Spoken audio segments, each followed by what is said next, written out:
As chaos continued to ensue across the sanctuary, the DFW were still trying to figure out what to do with the Indominus Rex. They had already lost their Spinosaurus and both T-Rexes and were stumped on what to do next. The only other dinosaurs that could possibly stand a chance were the two Giganotosaurs, but the DFW voted against sending them in, for they didn't want to lose any more of their hard work.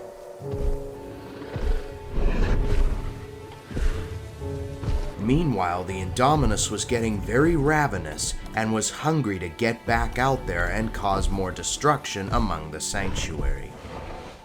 Throughout its time, the Indominus had a total of 7 wins on its belt, and 5 of them were kills.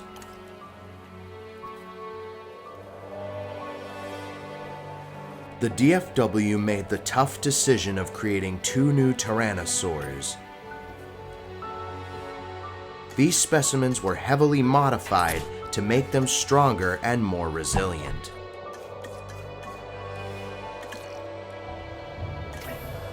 The experiment took almost all of their funds, but the DFW managed to make it work. The DFW had also created a holding pen within the enclosure to put one of the T-Rexes on standby while the other would be sent after the hybrid. After the T-Rexes were done incubating, both specimens were sent straight to the Indominus.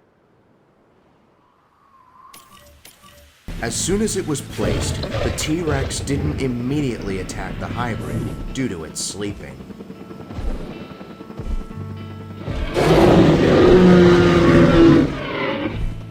Once the Indominus woke up, however, it did not hesitate to challenge the T-Rex to a fight.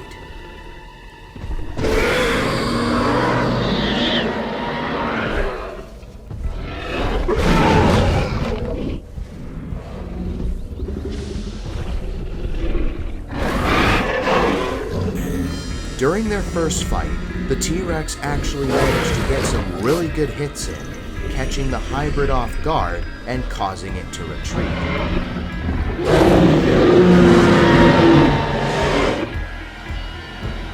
However, it didn't take them long to have a second fight, and this time the T-Rex delivered the finishing bite, and the Indominus Rex was finally defeated.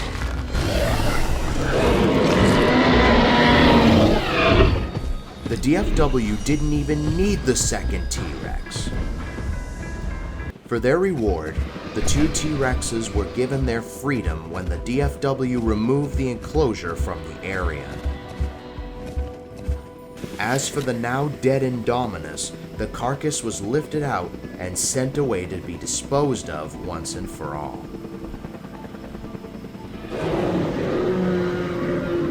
The 2 T-Rexes were also rewarded with names, Rocky and Apollo, named after fictional boxers Rocky Balboa and Apollo Creed.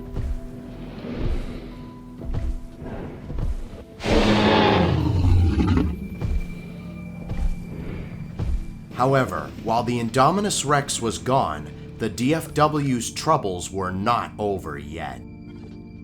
They calculated the casualties, and as a result, they lost 3 Suchomimus, 3 Dilophosaurs, 2 T-Rexes, 1 Spinosaur, 1 Dimetrodon, 1 Iguanodon, and 1 Velociraptor, bringing the total to 12 casualties, 13 including the Indominus Rex.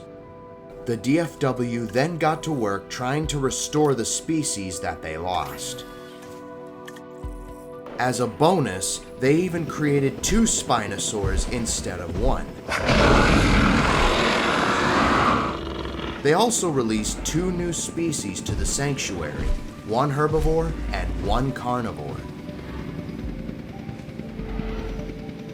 The first to be released was Pachyrhinosaurus, a cousin of Triceratops that lived in late Cretaceous North America between 72 and 66 million years ago. Unlike other ceratopsians, Pachyrhinosaurus didn't sport horns. Instead, it had a very thick nose used for combat purposes to make up for it, hence its name, which means thick-nosed lizard. This herbivore also lived alongside Albertosaurus, Troodon, and Edmontosaurus. The other dinosaur was Eutyrannus, a cousin of T-Rex that lived in early Cretaceous Asia between 129 and 113 million years ago. While not quite as large as T-Rex, only measuring up to about 9 feet tall, 30 feet long, and a ton and a half, Eutyrannus is said to be one of the largest dinosaurs to have feathers, hence its name, which means the feathered tyrant. Eutyrannus mainly fed on early ceratopsians such as Psittacosaurus. Eutyrannus was only recently discovered by paleontology back in 2012.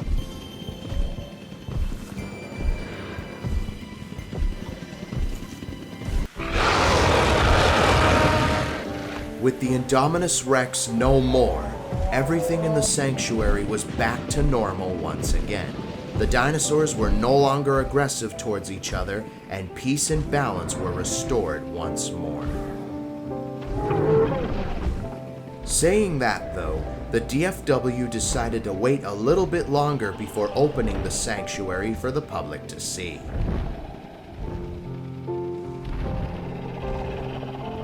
They felt like the sanctuary may have room for a few more species, but that's a story for another day.